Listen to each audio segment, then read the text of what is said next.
Bem-vindos. Hoje o que nós vamos analisar é escrita e produção criativa. O conteúdo é muito mais informativo do que algo mais prático, tá? Espero que vocês gostem. O conteúdo vocês têm acesso na apostila da página 160 até a 176. O que vocês vão poder perceber que temos presenciado um acentuado desenvolvimento tecnológico nesses anos e que vem alterando a nossa forma de viver em todos os aspectos, né, em todas as nossas rotinas, em todas as nossas vivências. Hoje nós interagimos muito mais por aparelhos eletrônicos do que pessoalmente, mas ainda continuamos fazendo a comunicação através da linguagem, que ela vai repercutindo, vai sendo reproduzindo no meio em que nós estamos inseridos. Mesmo utilizando alguns dispositivos, a escrita ainda é uma forma utilizada como meio de difusão de informação. E grande parte dessa informação ela é feita seja através de livros, jornais, revistas e até mesmo por rádio, TV e a internet, né? Também tem sido um meio de difusão de informação.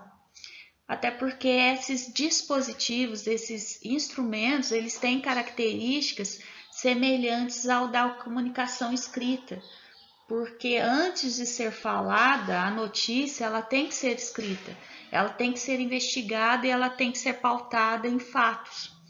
Hoje em dia a informação ela chega sobretudo de outras formas, pela imagem, e a linguagem verbal é muitas vezes utilizada como um mero suporte, já que a referente mensagem ela é acessível, muito mais acessível ao destinatário, quem a lê, quem a vê, quem a assiste. Estamos também considerando o acesso, muitas vezes, aos acessos a outras formas, a outros mundos de informação. E isso vem crescendo com frequência através dos nossos acessos feitos nessas mídias sociais. Mas enfim, a escrita ela é apenas um entre os inúmeros sistemas utilizados de forma de um instrumento de forma comunicável, né? E é um sistema da linguagem visual.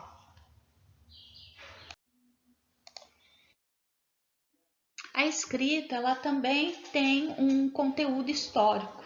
Ela começou no período da pré-história, quando os homens faziam desenhos na parede das cavernas como uma forma de se comunicarem. Essa escrita ela é chamada de pictográfica ou pictogramas. Esses desenhos, chamados até de pinturas rupestres, consistiam na transmissão de ideias desses nativos, desses povos, porque eles era uma forma deles mostrarem quais eram suas necessidades.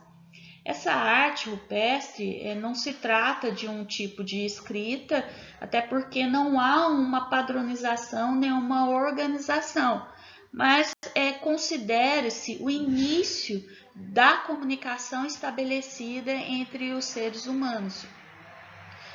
Outra forma interessante de escrita é que ela foi também desenvolvida por povos antigos na mnemônica e foram consideradas como escritas mnemônicas.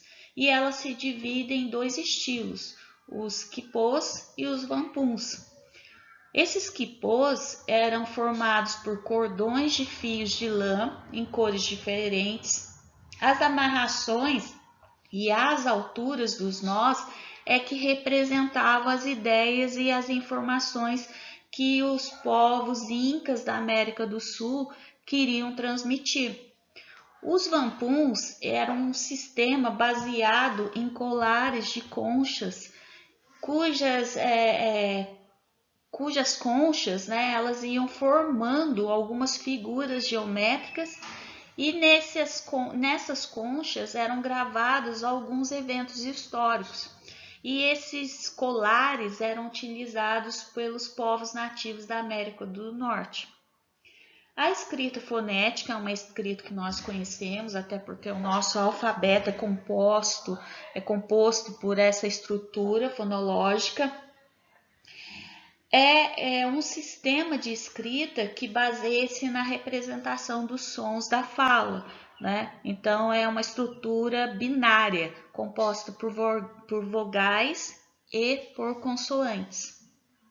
A escrita ideográfica, ela evoluiu a partir de formas da escrita pictográfica e consiste no sistema de escrita que se manifesta através de ideogramas, que são símbolos gráficos ou desenhos que vão formando caracteres separados e que vão também representando objetos, ideias ou até mesmo palavras completas, sendo associadas com sons, com objetos ou com ideias.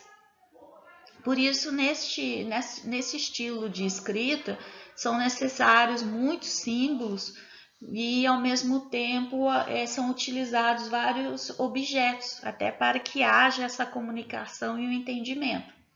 Notem que a escrita ela é um método de registrar a memória cultural, política, religiosa e social de um povo.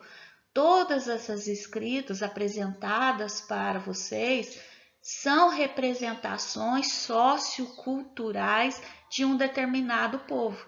E essas escritas, ela vai instrumentalizar a reflexão e também a expressão e a transmissão de informações que ocorrem nesse meio social.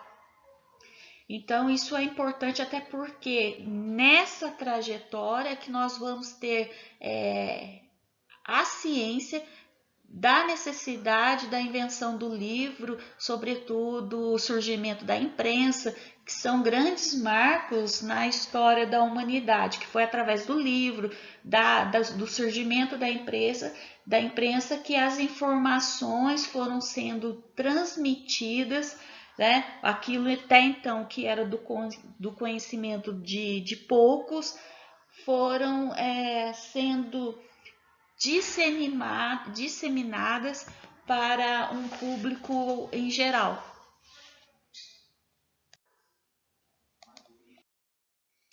A escrita, ela também sofreu mudanças além da grafia. Os materiais utilizados, eles exigiam algumas abordagens diferenciadas. Os primeiros livros, eles surgiram há mais ou menos 5.000 anos e eles eram feitos de barro, como se fossem pequenas lajotas. E esses livros, eles foram encontrados na Mesopotâmia e eles tinham várias formas. Alguns eram quadrados, outros redondos, ovais, retangulares, e eles eram numerados para facilitar a consulta. Os manuscritos, eles surgiram a partir da invenção da escrita. Cada povo escrevia seus manuscritos ou livros em materiais variados, conforme a disponibilidade do material. Quando se escrevia em materiais mais rígidos, como por exemplo barro, madeira, metal, osso ou bambu, os livros eram feitos de lâminas ou placas separadas. Já quando se escrevia em materiais mais flexíveis, como tecidos, o papiro, o couro, até mesmo entre casca de árvores, a produção, a grafia, eles faziam em dobras e rolos. Os primeiros manuscritos, eles eram feitos pelos escribas. O escriba ocupava uma posição de destaque na civilização. Ele passava por um aprendizado básico em escolas e frequentava cursos superiores. No Egito, o escriba ele era o elo de comunicação entre os faraós, os sacerdotes e o povo. Durante a Idade Média, os escribas eles se tornaram fonte de referência das leis e doutrinas que regiam a época. Então, os escribas eram considerados pessoas sábias. Os manuscritos produzidos pelos escribas e copiados pelos copistas, eles eram guardados em bibliotecas, em mosteiros ou em outros estabelecimentos eclesiásticos. Então, na Idade Média, quem tinha e retinha o conhecimento ou era religioso ou eram pessoas elitizadas da alta burguesia, aos quais somente a igreja e os reis eles tinham acesso, o que assegurava que a igreja ela detinha o monopólio quase integral sobre os livros e também sobre as informações. As principais atividades dos copistas eram copiar e multiplicar os textos, assim também como eles tinham por dever encadernar e organizar os livros manuscritos.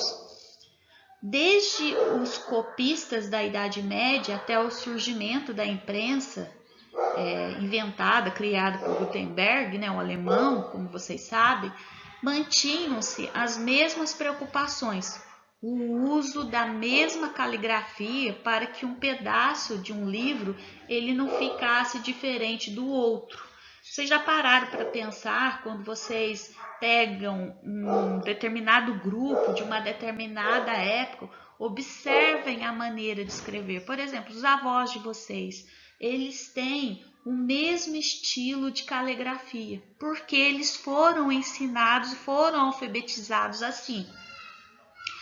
E a possibilidade de expansão dos conhecimentos também era padronizado.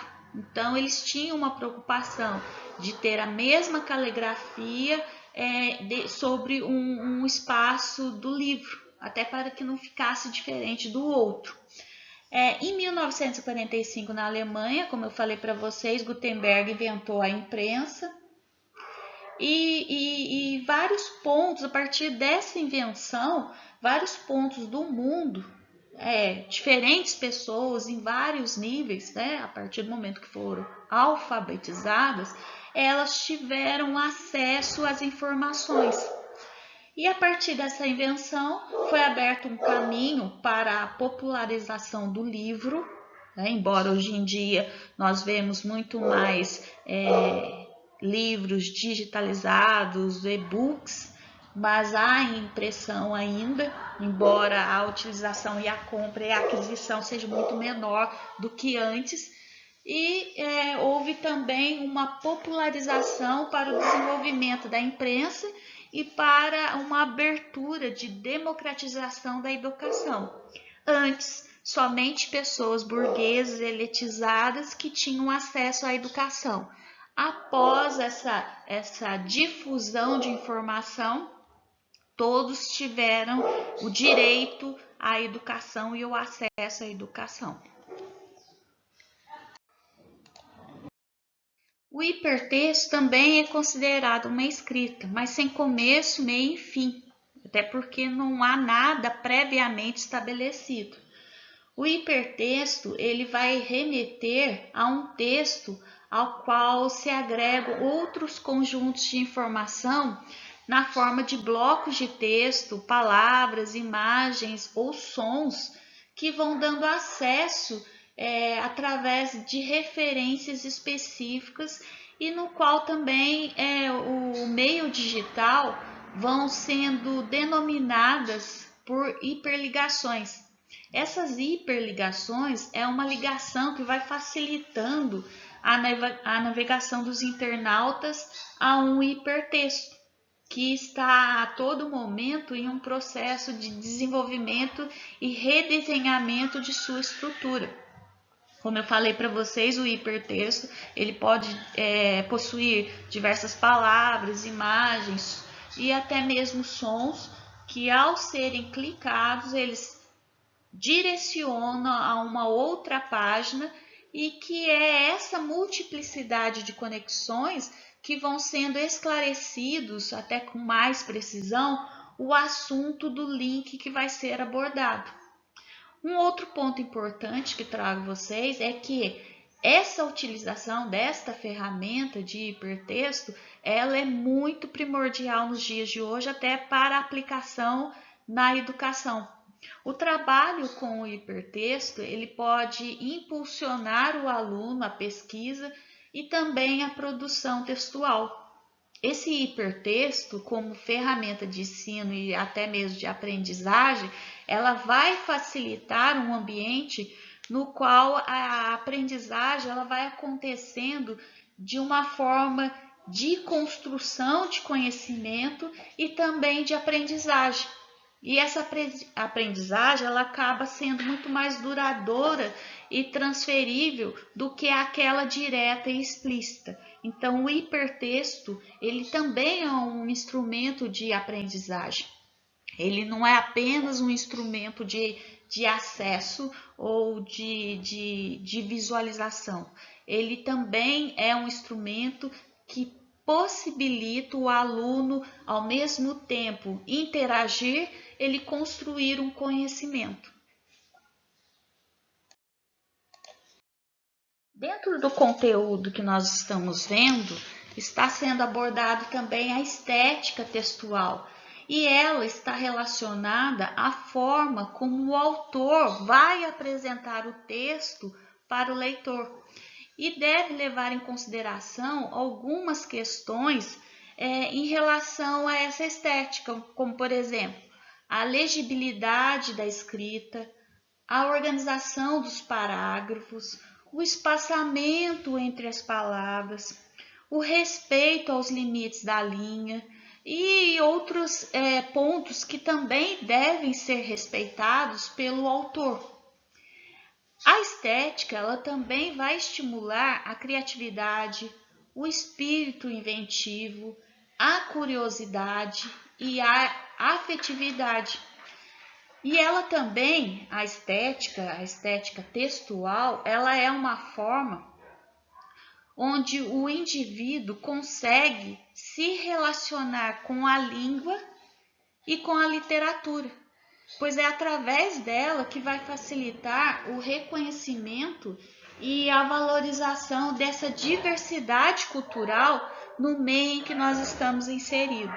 Então, a estética da escrita, a estética textual, é muito importante, não somente para o desenvolvimento da comunicação da ideia, mas ela também tem que respeitar essas regras para que o leitor ele leve em consideração aquilo que o autor tentou apresentar. Então, ele tenha uma consideração sobre a ideia produzida pelo autor. A apostila ela também sugere que ao abordar a estética, automaticamente nós vamos estar nos relacionando com a consciência transpessoal. O que é essa consciência transpessoal para vocês entenderem? O que tem a ver essa consciência com produção e interpretação de texto?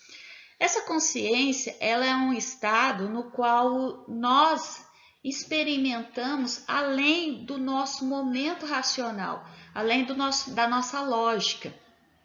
Ou seja, essa consciência ela é um processo de desenvolvimento interno, o meu eu, o eu. E é também um estado que permite ao ser humano ele estar em conexão com tudo aquilo que ele está à sua volta. E com ele passa, com o que está ao seu redor, esse ser humano, ele passa a formar uma única unidade. Percebam que está sendo citado na apostila de vocês 5 operações mentais. O autor ele apresenta 5 operações que são consideradas como sendo importantes pela nossa sociedade e que diariamente nós estamos vendo, né, e percebendo que essas 5 operações elas são exigidas no mercado de trabalho. Mais à frente vocês vão ter algumas disciplinas que vocês vão conseguir identificar. Aqui na disciplina Interpretação e Produção de Texto, esse autor ele apresenta como operações mentais. Ao longo do decorrer de algumas disciplinas, vocês vão ver que essas operações mentais elas estão vinculadas aos comportamentos, às habilidades que nós chamamos de competências. Voltando a essas exigências no mercado de trabalho, os candidatos hoje ele deve desenvolver algumas habilidades. Vendo? Já estou utilizando algumas terminologias que são muito utilizadas na área da administração. E essas habilidades correspondem aos desejos da empresa, aos desejos das organizações. O que as organizações, as empresas hoje em dia buscam, quais são os profissionais que ela busca para que elas sejam realmente consideradas empresas de alta performance. Essa operação mental divergente emite em alguns momentos opiniões, tem pontos de vista diferentes e às vezes discorda também. E isso faz com que esse ser humano ele desenvolva a criatividade.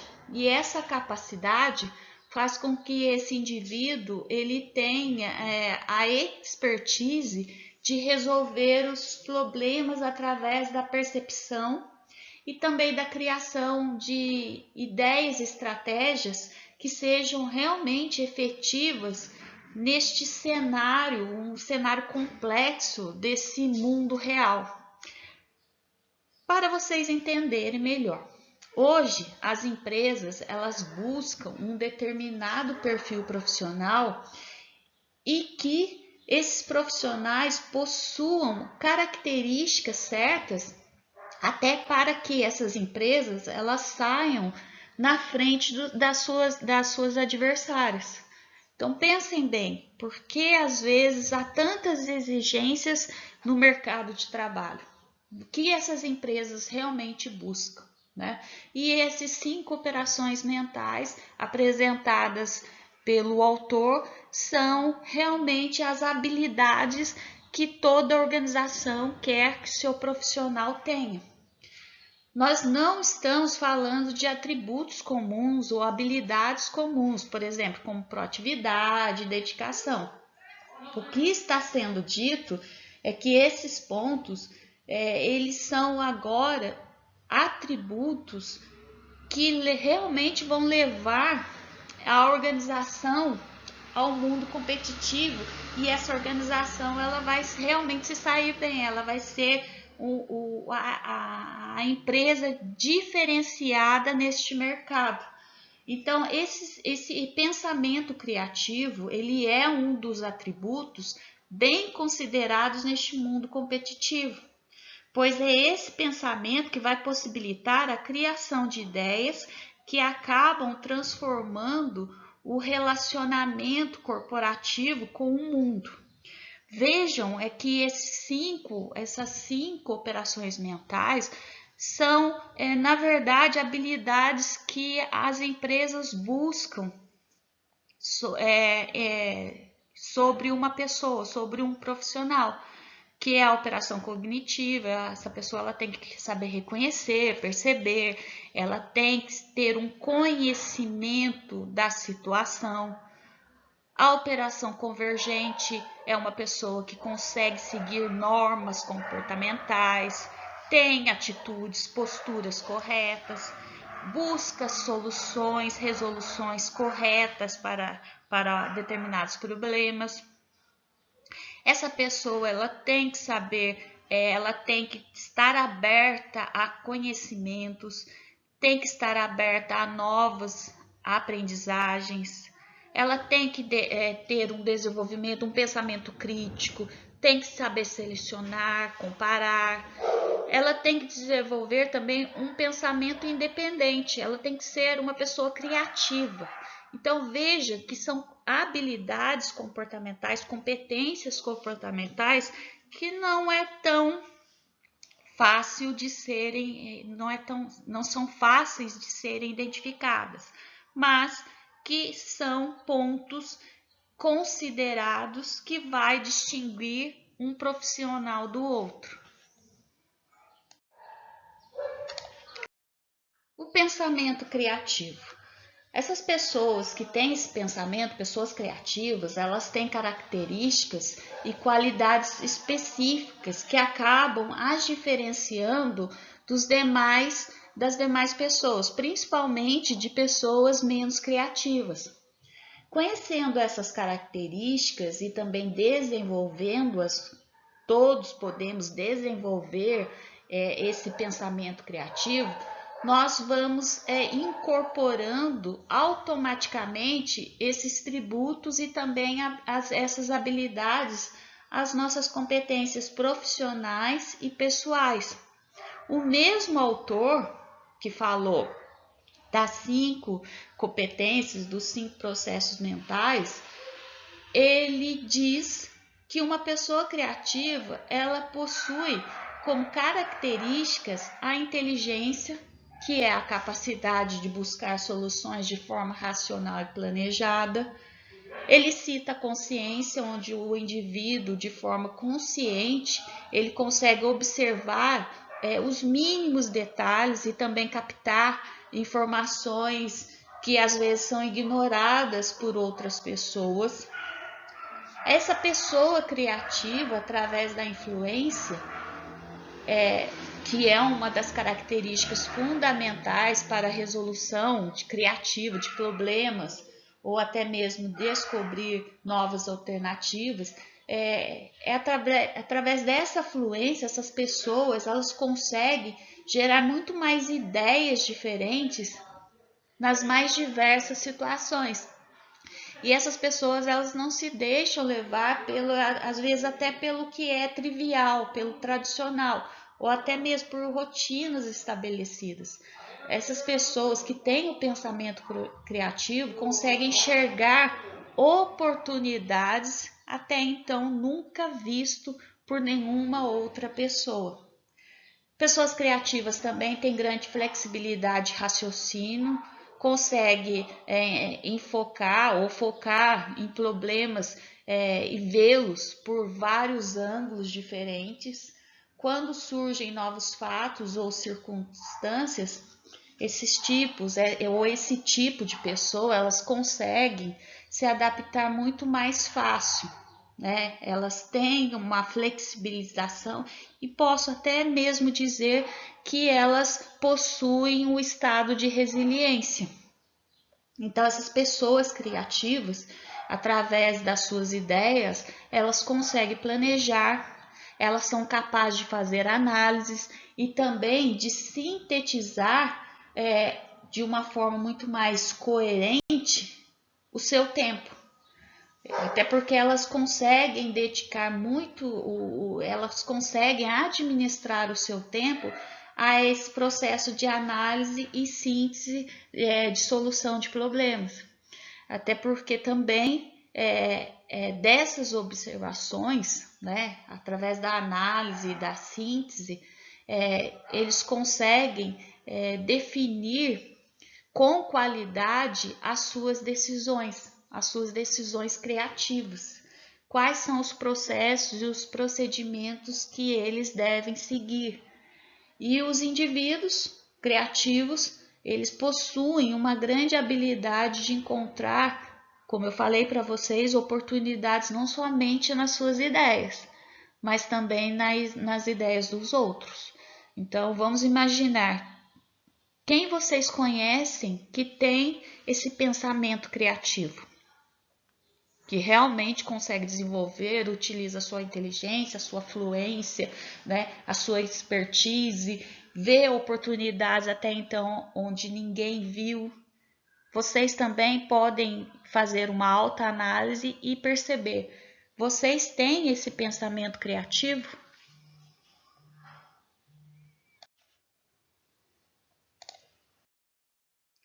Trazendo para o nosso objeto de estudo, que é a produção de texto, O mesmo autor também cita que para que ocorra a criatividade é necessário usar o cérebro por inteiro, realizando de forma até equilibrada, utilizando as 5 fases do processo criativo que ele sugere, que é a preparação, a incubação, a iluminação e a verificação. Ele cita também que não basta apenas ter uma ideia, tem que elaborar bem cada parte do processo, né? Ou seja, o ciclo da criatividade, primeiramente, ela ocorre quando o autor define o que vai criar, em seguida, quais são as técnicas que ele irá utilizar. O período de incubação que o autor ele cita é o momento em que essas ideias elas começam a se conectar e a processar no nosso cérebro, e aí surge o momento da iluminação, que é quando a ideia perfeita chega, né? Que é aquela ideia, opa, criei algo extraordinário. E aí, por fim, ocorre a verificação, que é o momento onde entra a eficácia, a originalidade e a viabilidade da ideia. É o momento da correção, é o momento onde pode ser feita as alterações ou até mesmo as reelaborações da ideia. Então, é esse o processo criador que o autor sugere que nós, autores, utilizemos.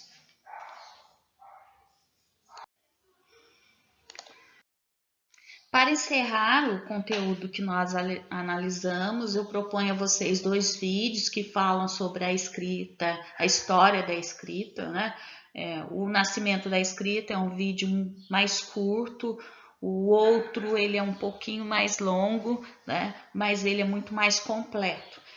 Até porque é importante que vocês compreendam a importância da escrita e como ela foi evoluindo em nossa sociedade, né? E como ela exerce ainda uma grande influência sobre nós. Também no próximo slide estão as páginas da apostila para que vocês pratiquem tudo aquilo que nós vimos até então.